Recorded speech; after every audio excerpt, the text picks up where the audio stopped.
என்ன பழனி, எப்படி இருக்கீங்க சார்? வணக்கம் சார், வாங்க. நல்லா இருக்கீங்களா? நல்லா இருக்கேன் சார்.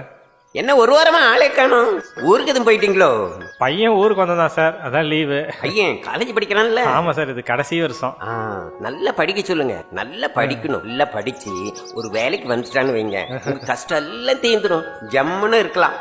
என்ன ஹெல்ப்னாலும் ஏட்ட கேளுங்க, நாங்க இருக்கிறோம். சரிங்க. தைரியமா இருங்க. கண்டிப்பா சார். சரியா? வரட்டுமா?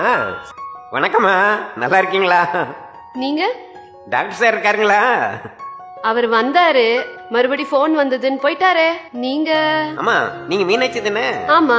உங்களை பத்தி நிறைய சொல்லியிருக்காருமா.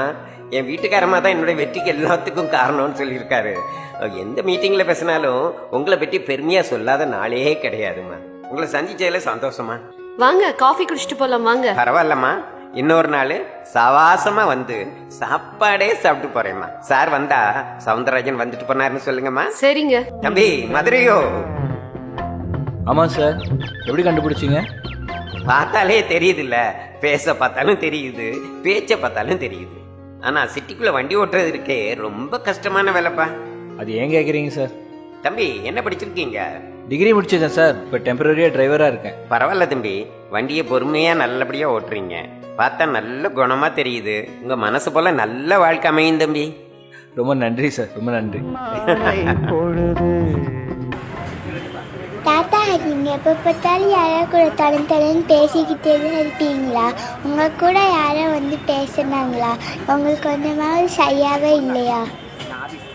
பாப்பா, கொஞ்ச காலத்துக்கு முன்ன ஒரு பெரியவர் இருந்தார். நல்ல வசதி, காரு, பங்களா, சொத்து, சோகம் எல்லாம் இருந்தது. அவ்வளவு இருந்தவருக்கு திடீர்னு தொழில ஏதோ ஒரு பிரச்சனைமா. காசு பணம் போனதுனால அவர் சொந்த பந்தம் கூட எல்லாருமே அவரை விட்டு போயிட்டாங்கம்மா. ரொம்ப தனிமையா இருந்தாரு. நான் ஒரு நாள் ஆபீஸுக்கு வேகமா கிளம்பி போயிட்டு இருந்தப்போ எதிரில் அவர் வந்தார். வந்துட்டு ஏதோ சொல்லணும்னு நினைச்சாரு. அதை நான் கவனிக்காம அப்படி கண்டுக்காம போயிட்டேம்மா. அடுத்த நாள் பார்த்தப்போ அவர் இறந்துட்டாருமா. பாவம், தற்கொலை பண்ணிட்டாரு. அன்னைக்கு முந்தின நாள் அவர்கிட்ட நான் 2 வார்த்தை பேசியிருந்தா, ஒரு புன்னகை செஞ்சிருந்தா, ஒரு சாவை நான் தடுத்திருக்கலாம்ல. எல்லாரும் பரபரப்பா ஓடிட்டே இருக்கும். நின்று 4 வார்த்தை அன்பா பேச, கொஞ்சம் சிரிக்க கூட நம்ம நேரம் ஒதுக்குறது இல்லை. ஒவ்வொரு மனசும் அன்பான 4 வார்த்தைகள் கிடைக்காதா? ஒரு சிரிச்ச முகம் நமக்காக நம்மை வரவேற்க இருக்காதா? நம்மகிட்ட கொஞ்சம் அக்கறை காமிக்கிறதுக்கு ஒரு உயிர் நமக்காக இருக்காதா? அப்படிங்கிற தவிப்பு ஒவ்வொருடைய மனசுலையும் ஆழத்துல இருந்துட்டு இருக்கு.